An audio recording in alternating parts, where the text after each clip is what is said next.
Hai, welcome to Cikal Bincang-Bincang Live at Cikal. Cikal Bincang-Bincang Live at Cikal adalah segmen terbaru dari Cikal Bincang-Bincang Podcast, di mana kami akan mengundang CTM atau Cikal Team Member, yaitu para guru dan juga para staf sekolah Cikal, untuk berbagi praktik baik yang sudah terjadi di sekolah Cikal. Saat ini ada saya, Erika, dari tim HRD Sekolah Cikal yang akan menjadi host di episode kali ini. Hari ini kita akan membahas profesi guru di tengah masa pandemi saat ini. Seperti yang kita tahu ya, pada masa pandemi ini adalah masa yang tidak mudah buat kita semua. Dan menurut aku pribadi, masa pandemi ini tuh paling susah buat guru. Karena kalau guru itu sudah ngurusin anak orang, ngurusin juga anak sendiri di rumah dan rumah tangga. Sementara proses pembelajaran juga berubah. Sekarang jadi proses pembelajaran jarak jauh, di mana guru-guru di saat yang tidak berdekatan dengan murid-murid harus memberikan yang terbaik juga gitu ya. Jadi hari ini kita akan bertemu dengan dua orang guru Cikal, ada Miss Intan dan juga Miss Sari. Kita akan ngobrol-ngobrol, kita akan tanya gimana sih sebenarnya yang terjadi di proses pembelajaran, apa yang dirasakan oleh guru-guru dan sebagainya. Oke, Miss Intan dan Miss Sari boleh perkenalkan diri nggak? Dan sekaligus juga kasih tahu program apa yang diampu, maksudnya kelasnya kelas apa gitu, dan year levelnya tuh year level berapa? Oke, halo, nama saya Intan.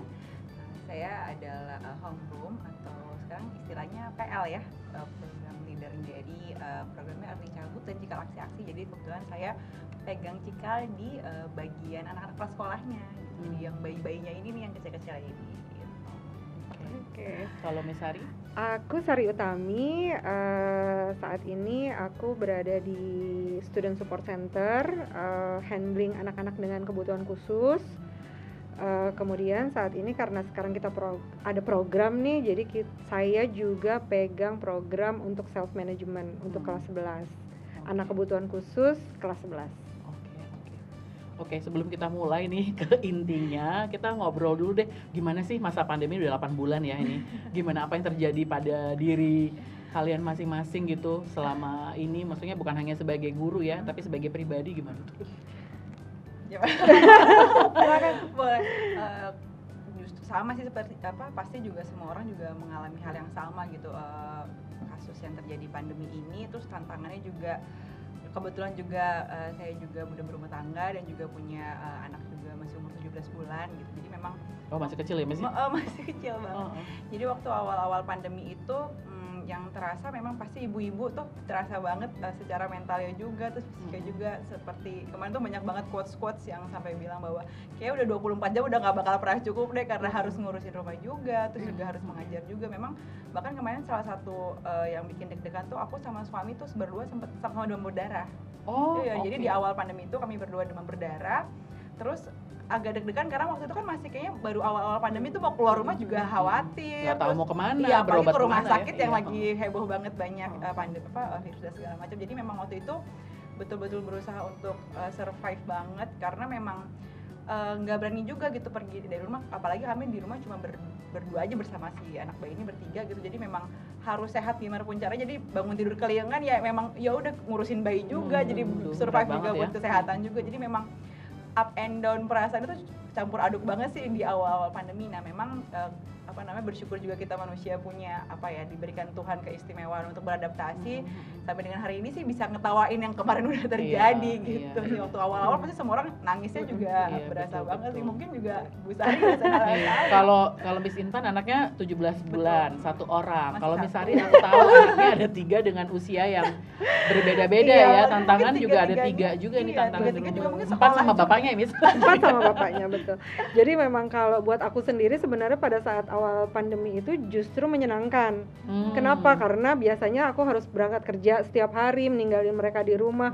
Nah di sebulan pertama tuh enjoy banget di rumah, ngerjain kerjaan rumah tangga, bisa masak setiap hari, nemenin anak belajar. Begitu masuk bulan kedua, ketiga dan seterusnya itu mulai capeknya terasa banget, karena selain ngurusin kerjaan gitu ya, dari ngajar, terus kemudian ada beberapa meeting. Ternyata anak juga di rumah butuh bantuan karena nggak sepenuhnya sekolahnya mereka memberikan pengajaran seperti di Cikal gitu. Betul. Jadi aku double nih ngajar murid di Cikal sama ngajar anak di rumah, plus pekerjaan rumah tangga, karena biasanya kan ada ART yang pulang pergi untuk bantuin. Itu juga kita sekarang hadapi sama-sama ya. Sekarang kita harus stop gitu. Nah itu ketambahan lagi triple, jadi jam kerjaku sekarang bertambah sejak pandemi ini dari jam 7 pagi, jam 5 pagi sampai jam 11 malam. Itu berhentinya ya cuma break-break. Kita harus pintar-pintar untuk jaga kesehatan, untuk kapan tahu istirahat. Kalau perlu pas jam makan siang itu kita tidur sebentar sebenarnya. Makan, tidur sebentar, terus mulai lagi bekerja. Buat sore, betul, sore itu gitu lagi. Malam pun setelah anak-anak makan malam, itu aku sempetin tidur dulu karena pekerjaan rumah tangga itu baru dilakukan di malam hari tuh, nyuci, beresin rumah dan lain sebagainya itu baru malam hari. Jadi memang kesehatan yang penting banget sih, harus jaga-jaga kesehatan. Sekarang rajin-rajin konsul sama dokter, apalagi di usia aku yang udah nggak muda lagi gitu ya. Masih muda lah. Udah nggak muda lagi, jadi kalau ada keluhan harus benar-benar cepat konsul supaya cepat teratasi, nggak terlanjur sakit drop. Berarti tadi dugaan aku bener ya, guru itu 2 kali lipat sih menurut aku ya kalau aku lihat gitu, karena ya tadi orang-orang yang bekerja, ibu-ibu yang bekerja atau bapak-bapak juga bekerja kan mengurusnya kerjaan dan anaknya. Dimana tadi mungkin pembantu juga banyak, ART banyak yang pulang kan, nggak mau kembali lagi karena situasinya juga mencekam kan sebenarnya di awal-awal pandemi. Dan kalau misalnya guru ditambah lagi anak lain gitu ya, dan jumlahnya nggak cuma 1 orang 2 orang gitu, bisa berapa Miss murid-muridnya coba? Mungkin juga bukan hanya anaknya juga, tapi satu keluarga itu juga pasti kan ikutan berkonsultasi, orang tuanya juga punya tantangan. Betul. Sempat aku dengar juga orang tua juga bisa biasanya mereka nunggu selesai juga bekerja, nanti hubungin Miss-nya atau bapak gurunya setelah jam kerja kita. Jadi tadi istirahat tidur siang itu memang penting banget sih, kalau enggak nanti terus sampai malam kan itu. Harus pintar-pintar cari life hack-nya masing-masing sih betul. Oke, Miss Intan, Miss Sari boleh cerita nggak sih? Kan tadi kan udah cerita nih di rumahnya nih. Tantangan yang lainnya nih pada saat mengajar pembelajaran jarak jauh PJJ. Gimana sih pengalamannya sebagai guru pada saat masa PJJ ini? Jadi waktu mungkin kita berdua punya tantangan yang sama kali ya. Kalau mungkin Bu Sari lebih karena anak-anaknya kebetulan anak-anak dengan kebutuhan khusus. Kalau aku anak-anak dengan anak-anak prasekolah gitu. Jadi memang satu screen time gitu aja juga udah tantangan. Usia berapa Miss? Aku tuh ngajar ada kelas adik-adik dan pre-kini. Adik-adik itu usianya 1 sampai 2 tahun. Oh, oke. Pre-kininya 3 sampai pakai Zoom, pakai Google Meet gitu. Betul, pakai Zoom. Terus kemudian juga kalau pre-kini 3 sampai 4 tahun. Itu tantangannya di awal. Mungkin kalau yang adik-adik ini lebih ke bagaimana mengencourage pendampingnya ya, bisa mungkin papa mamanya atau mbaknya. Mungkin tantangannya juga kayak membantu untuk mengoperasikan. Mungkin di awal kan Zoom siapa sih yang familiar sama pakai aplikasi itu. Jadi memang di awal tuh tantangannya mungkin secara teknis. Kemudian seiring berjalannya waktu, anak-anak yang udah lebih besar nih yang 3-4 tahun tuh sempat menunjukkan penolakan, jadi seperti nggak mood waktu di awal, juga mungkin lelah, capek, pengennya ketemu langsung, tapi kok cuma kotak-kotak kecil aja gitu di awal. Jadi memang waktu itu strategi yang dilakukan adalah memang kita harus menghubungi satu-satu juga sih orang tuanya, jadi memang ada sesi one-on-one sendiri. Jadi memang waktu di awal tuh tantangannya teknis seperti itu, mungkin juga orang tua juga capek bagaimana membantu anak supaya kan rentang konsentrasinya mungkin nggak sepanjang kita orang dewasa ya. Kalau ketemu langsung kan masih bisa break sebentar gitu kan, kalau udah kayak gitu kan susah ya. Jadi memang kadang-kadang kita juga suka menyaksikan bangku-bangku kosong pada saat lagi ini. Karena mungkin anak-anaknya juga memang perlu aktivitas yang juga harus bergerak seperti itu. Di awal-awal sih mungkin menarik minat anaknya itu yang tantangannya. Kalau Bu Sari ini sama nih ya, ini anak kecil-kecil yang masih anak besar juga mungkin. Iya, dan kebetulan anak besarnya kan juga anak kebutuhan khusus ya gitu. Betul. Jadinya pastinya kurang lebih sama sebenarnya, karena usia perkembangan mereka itu di bawah usia kronologisnya mereka gitu. Betul. Jadi memang kurang lebih sama tantangannya seperti itu, membuat moodnya mereka tetap bisa terjaga gitu. Nah kalau saya sendiri jadi guru sama, siapa sih yang dulu kenal Zoom sama Google Meet gitu ya, kita harus lebih dulu bisa mengoperasikan itu daripada anak-anak. Ya, betul. Jadi kita belajar lagi nih dari awal, apalagi balik lagi nih, saya bukan guru muda gitu yang menggunakan teknologi dengan maksimal gitu ya. Saya menggunakan teknologi secukupnya aja. Nah saat ini saya nggak bisa begitu. Saya harus expert betul, karena saya harus ngajarin itu ke anak-anak ini. Nah kalau orang lain mungkin jalan cepet, saya harus larinya ngebut banget gitu untuk menguasai segala jenis teknologi yang digunakan semasa PJJ ini gitu. Jadi belajar Google Meet, belajar Zoom, terus mencari aplikasi yang sesuai untuk online learning gitu. Kalau dulu belajar di kelas itu gampang, kita bisa pakai karton, bisa gunting-gunting, bisa ngelem, betul. Gitu, papernya bisa di print sedemikian rupa. Sekarang tuh kayak nggak bisa gitu loh. Nah, sementara kebutuhan mereka untuk tetap menulis, memegang sesuatu itu tuh masih tinggi banget. Nah, itu challenge banget buat aku di awal-awal pandemi gitu. Nah, beratnya sampai sekarang pun masih sebenarnya, ya itu tadi, rentang fokusnya mereka memang sangat pendek. Terus kemudian moodnya mereka, kalau anak-anak kebutuhan khusus, kalau yang lagi oke, yang lagi ngamuk ya benar-benar sama sekali nggak nongol gitu, bahkan di screen pun nggak ada gitu, karena mereka menolak dibantu sama orang tua. Mungkin kalau yang kecil-kecil orang tuanya masih bisa bantu, terus dia duduk sini gitu ya. Dipaksa dalam tanda kutip ya. Betul gitu. Nah anak-anak ini bahkan nggak mau laptopnya dipegang orang tua kan gitu. Jadi mereka harus dengan kesadaran sendiri membuka laptop, memulai pertemuan, kemudian mulai belajar. Nah itu challenge banget. Jadi kita mempergunakan segala daya upaya sebenarnya, telepon orang tua, telepon mbaknya, telepon omanya, siapapun yang ada di rumah untuk membantu mengingatkan anak-anak ini untuk membuka laptopnya atau gadgetnya untuk bisa ketemu kita. Itu aja udah challenge nomor 1. Aduh, itu bener-bener ya, aku dengerin aja udah stres sendiri dengarnya, udah susah banget gitu ya. Bantu belajar anaknya, bantu belajar keluarganya juga buat support belajar anak. Iya. Jadi memang waktu yang digunakan untuk mengatasinya juga banyak sekali ya, Miss ya. Banget. Tadi kan ceritanya udah banyak nih ya, kendala-kendalanya, kesusahan-kesusahannya. Tadi ada juga sih bagaimana cara kayak hubungin orang tua tadi dan lain-lain gitu. Nah sekarang cara kalian kedua Miss ini beradaptasi sama situasi tadi gimana caranya? Aku dulu lagi. Memang sih waktu di awal tentunya kayaknya ini keadaan tuh kayak udah membuat kita mau nggak mau harus sesuatu gitu kan. Jadi bertahan aja udah nggak cukup, sekarang kita udah harus berjuang sih gitu. Aku lihatnya seperti itu ya Bu. Jadi memang kalau untuk terus kayak sedih-sedih sih kayak udah nggak ada waktunya nggak sih buat kita gitu untuk keadaan seperti ini. Jadi memang waktu itu memang akhirnya memang dilihat lagi ke kebutuhan diri. Memang manajemen waktu tuh jadi hal yang jadi kalau menurut aku sih pribadi kunci ya. Jadi memang pagi-pagi nih udah gabrok-gubruk, yang penting sebelum ngajar urusan rumah siap gitu. Jadi kayak udah nasi udah ada, memastikan anak udah mandi, terus semua udah sarapan, lalu kita siap untuk kelas. Paling nggak kalau domestik udah beres tuh bisa fokus gitu kan untuk urusan kegiatan mengajarnya gitu. Jadi memang pun untuk kegiatan mengajar sendiri juga bagaimana, karena prasekolah juga masih butuh kegiatan fisik dan motoriknya untuk bergerak, nggak hanya diam di tempat. Jadi memang berpikir pakai kacamatanya orang tua gitu loh. Bukan bersyukur juga udah punya anak, jadi kayak kalau misalnya itu anak aku gimana ya, aku juga mungkin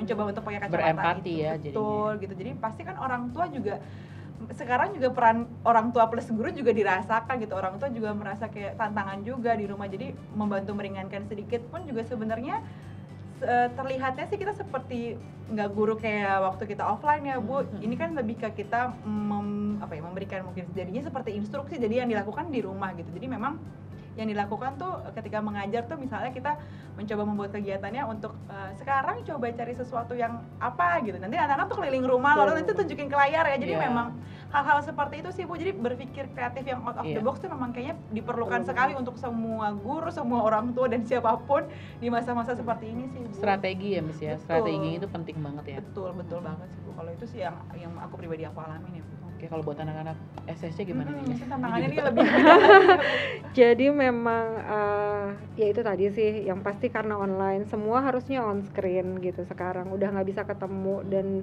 masih banyak anak-anak kebutuhan khusus yang belum bersedia untuk datang ke sekolah untuk konseling ataupun kita guru kunjung, itu masih banyak banget yang belum bersedia. Nah bedanya sama zaman dulu tuh gini, sama sebelum pandemi 8 maksudnya. bulan tuh udah kayak 8 tahun Iya, sih kalau menurut aku ya, Iya, situasi iya. saat ini gitu. Betul.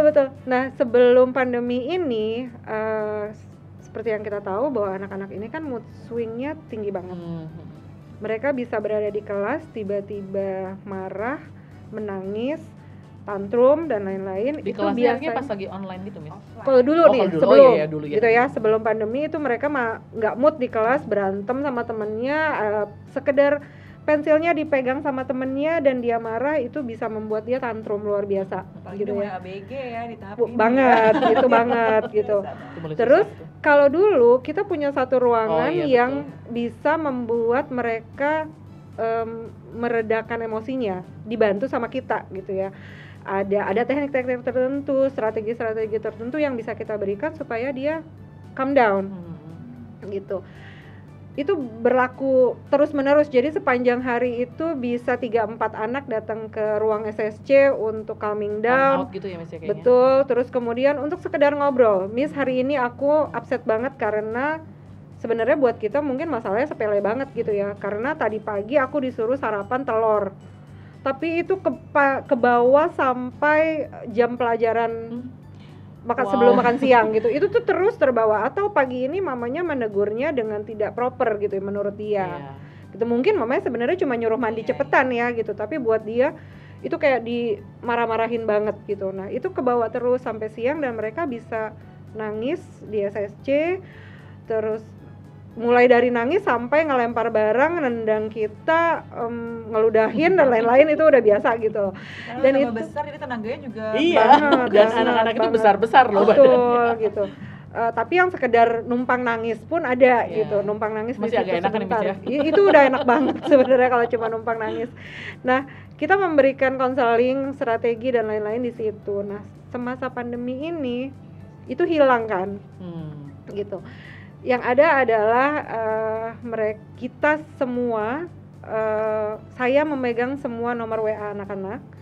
Atau kita bikin kesepakatan di awal sebenarnya mau dihubungi, mau kita kontakkan lewat apa, lewat WA, lewat Hangout, atau by email, atau dengan sarana apapun gitu. Saya sekarang punya akun Discord untuk Discord ini buat main game anak-anak, buat main Roblox dan lain sebagainya gitu, Aku juga online tadi game pura-pura tahu gitu. aja. Oke, Miss, Gitu. makasih atas Aku penjelasan. juga baru tahu. Sebenarnya anakku di rumah main itu gitu, Oh. tapi aku sama sekali nggak kepengen tahu sebelum pandemi ini gitu. Tapi sekarang itu adalah salah satu media untuk berkomunikasi sama mereka. Oke. Gitu. Jadi ternyata dengan itu mereka semangat banget. Seakan-akan kita tuh bisa tahu interestnya mereka, masuk di masuk pergaulan di pergaulan ya. mereka. Ini Iya loh sih. alat komunikasi kita di antara teman-teman. Miss-nya bisa masuk juga, keren gitu. Iya. Dan itu Penting works. ya, buat anak remaja gurunya harus keren. Kan teman well, jadinya kan ngerasa terpaksa Iya. keren nyambung. jadinya ya. Iya, jadi nyambung.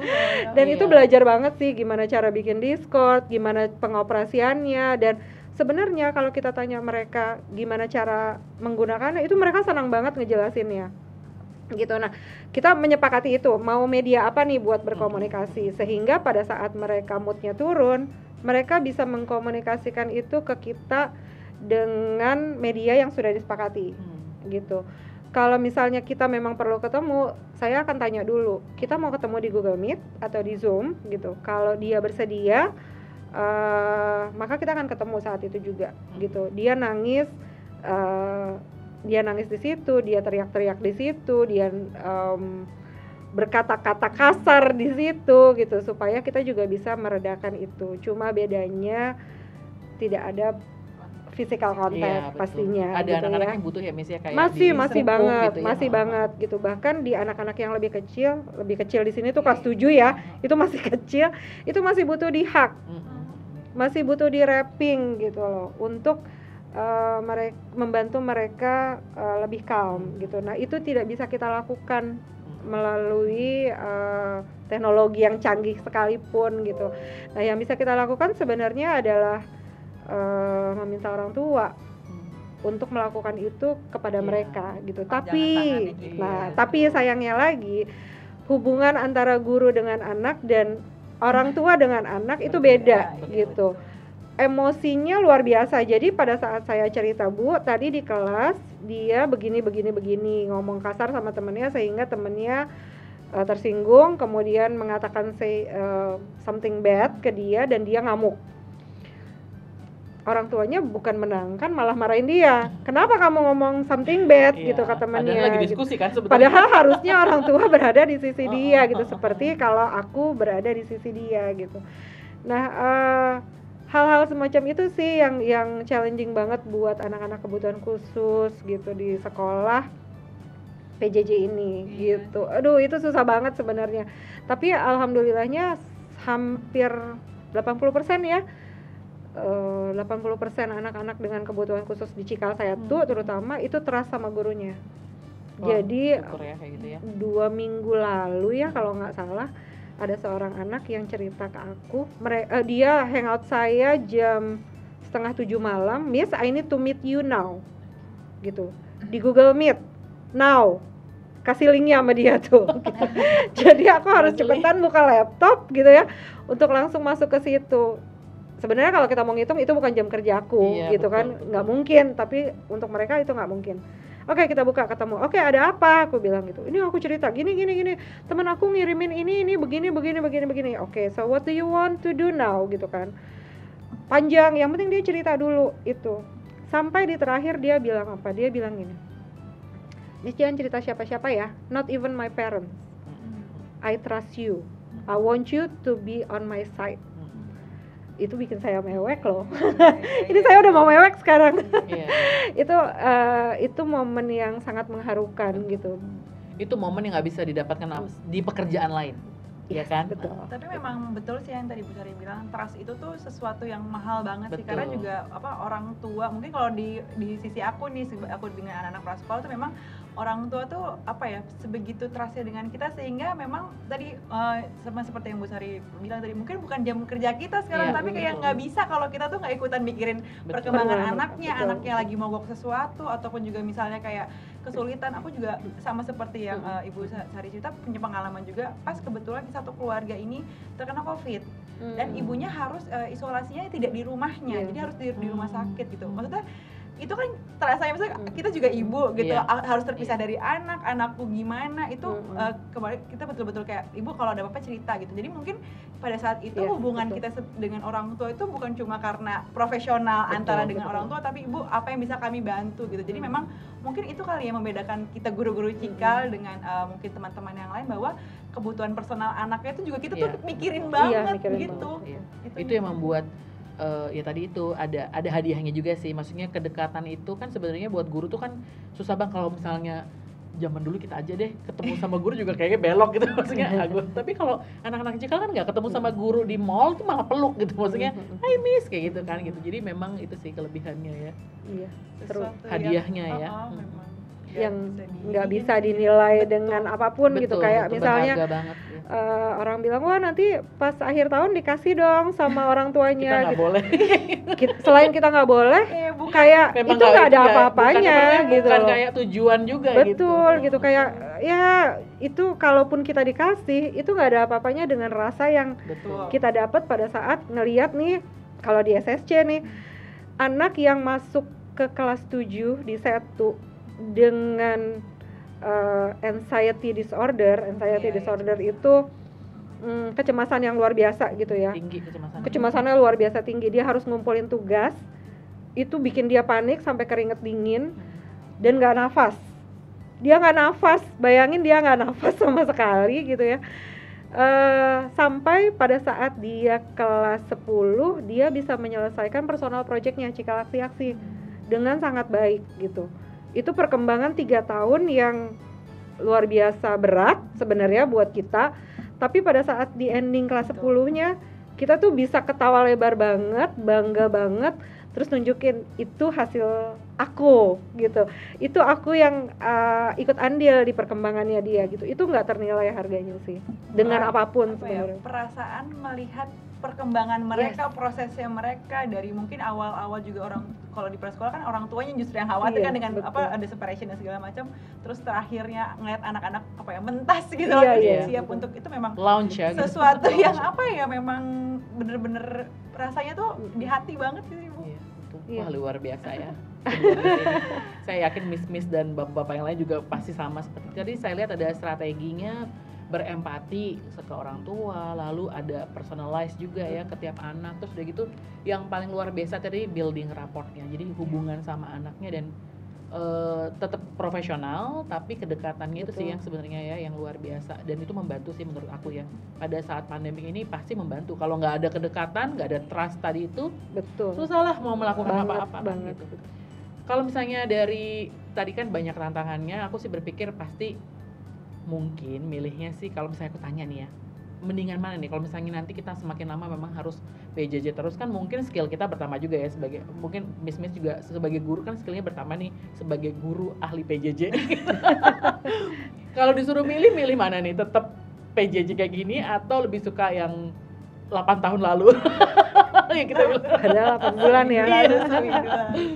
Gitu. Maksudnya Gimana ya, soalnya plus minus Ibu. Kalau Iya. sebagai ibu itu tentu banget enak banget di PJJ, Iya, karena maksudnya kita di rumah Iya. ngelihat semua Bisa multitasking ya. betul, domestik di rumah dan segala macam dengan yang bumbu-bumbu yang juga melelahkan lainnya gitu. Tapi kalau misalnya kita offline tuh memang apa ya Bu, tadi yang Bu Sari bilang ada hal-hal yang memang tidak bisa kita lakukan dan terbatas dengan teknologi. Nggak selalu Betul. teknologi juga Iya. memberikan segalanya, tapi betul. kayak tadi maksudnya physical touch-nya juga Iya, kurang, betul. susah gitu. Apalagi kan maksudnya kan agak tidak mungkin ya di prasekolah itu tidak melakukan physical touch Betul, dengan betul. anak gitu. Jadi memang Sekedar salaman tangan aja kita sekarang nggak boleh kan? Iya, gitu. Maksudnya kita aja harus berjarak gitu Mm-mm. sekarang kan, apalagi kita berkontak secara fisik gitu. Iya. Jadi memang plus minusnya gitu ya Bu. Iya. Kalau untuk sebagai ibu, kacamata ibu enak sih di rumah Iya, gitu. Kita betul. bisa mengatur jam kerja dan Betul, segala iya. macamnya, Itu bisa menyenangkan sambil emang. nyambi-nyambi ini itu. Tapi memang untuk pengajaran tuh apalagi kalau prasekolah terbatas dengan 30 menit itu, bagaimana Iya. dengan 30 menit Iya. itu bisa efektif gitu. Itu kan tantangan banget ya, berpacu Banget. dengan waktu,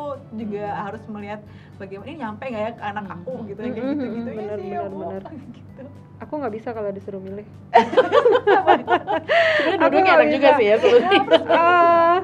Kalau milih untuk kepentingan anak-anak, jelas aku pilih yang nggak Iya, PJJ betul, gitu ya. betul. Tapi juga dengan adanya PJJ ini kita belajar lebih banyak lagi nih gitu, bagaimana cara membuat kedekatan tanpa harus bersentuhan fisik gitu. Itu tuh kita masih mengasah skill banget untuk itu, terutama guru-guru SSC pastinya yang terpaksa harus menyelami kepribadian si murid dan karakter-karakternya melalui teknologi gitu. Berat banget gitu, Iya, tapi sekarang mau gimana lagi, sepertinya ini masih akan panjang Iya, terus. betul, betul. Skillnya harus ditingkatkan lagi Miss ya. Betul gitu. Jadi emang kalau aku nggak bisa milih. Mungkin pilihan kita adalah nikmati aja sih. Iya kan, nikmati aja saat ini. Sambil berharap semuanya segera selesai Iya, ya betul, gitu. betul. Dan ini juga cerita kan nanti buat generasi yang selanjutnya gitu kan, bahwa kita pernah di masa yang Masa-masa. berat pun kita bisa lalui gitu ya kan. Dan mungkin semuanya ini- kerjasama Betul, bareng-bareng. betul ya. Dan mungkin ini buat orang tua kalau ada yang denger ya, maksudnya memang sebegitu susahnya, jadi memang benar-benar butuh dukungan dari orang tua.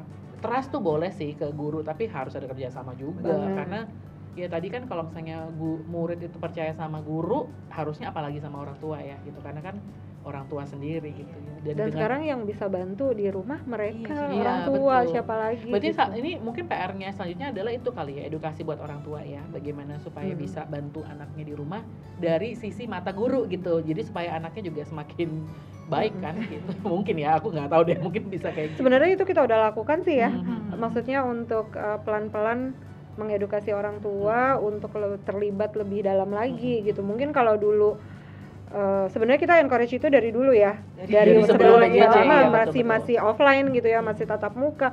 Tapi kan karena sering ketemu sama gurunya nih, Iya, terus jadi masa masih bisa berada di tercover sekolah, ya. bener sering berada di sekolah anaknya, mereka tuh kayak ya udah sisanya tinggal aku baru gitu. Nah kalau sekarang mereka masih harus lebih belajar lebih banyak lagi, walaupun kita terus komunikasikan, ibu sebaiknya di rumah kayak gini Iya. kayak gini Karena kebalikan nih ya, biasanya di 70% di guru-gurunya. Iya, Sekarang 70%-nya Di kan orang 70-30 tua, gitu betul. kan, kira-kira lah kurang lebih. betul.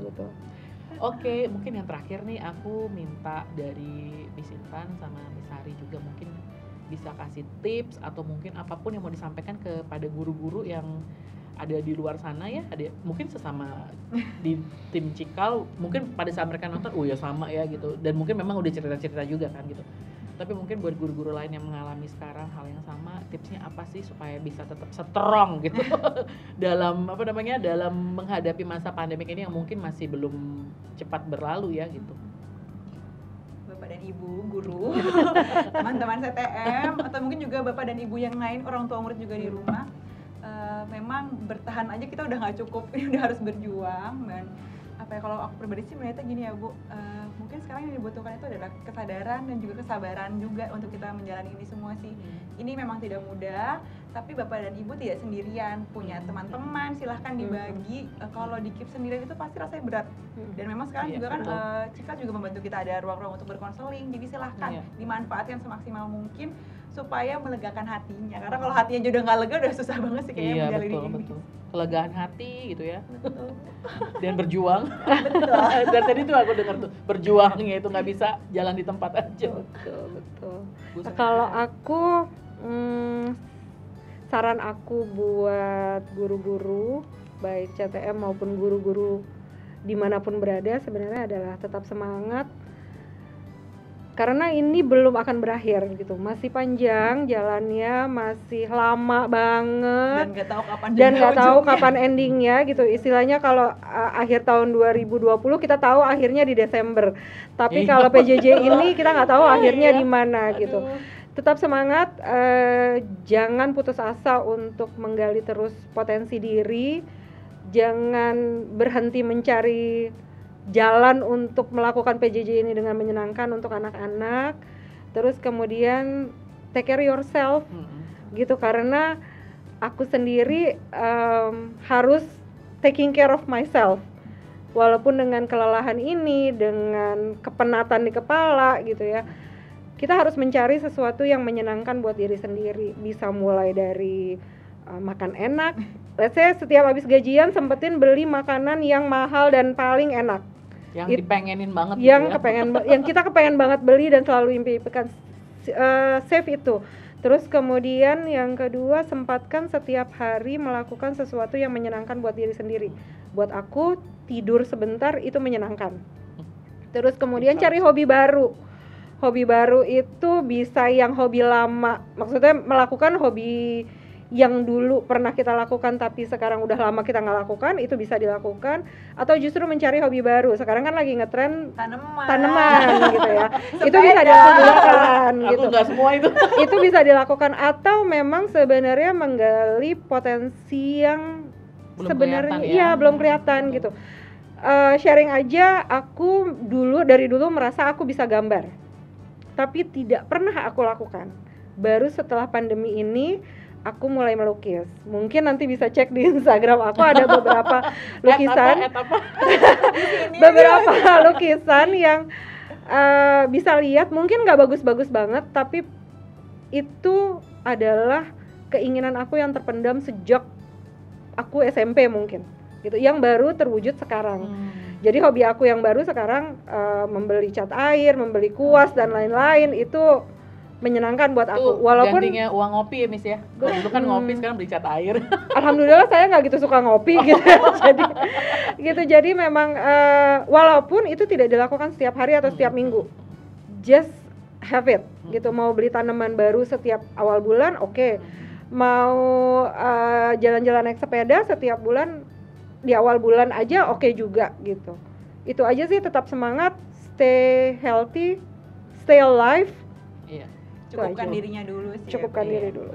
Iya, karena sebelum menolong orang lain kan harus mencukupkan diri dulu. Betul. Ya. Dan mungkin yang penting juga stay positif. Betul. Dan bersyukur juga, karena kondisi kita mungkin kita pikir nggak baik, tapi ternyata sudah cukup baik gitu kan. Kita masih bisa bernafas, masih bisa bekerja. Tambahan satu. Apalagi negatif boleh loh sekali-kali gitu. Jadi jangan membuat diri selalu positif gitu. Pada saat kita merasa negatif, kita harus acknowledge diri kita bahwa kita sedang negatif.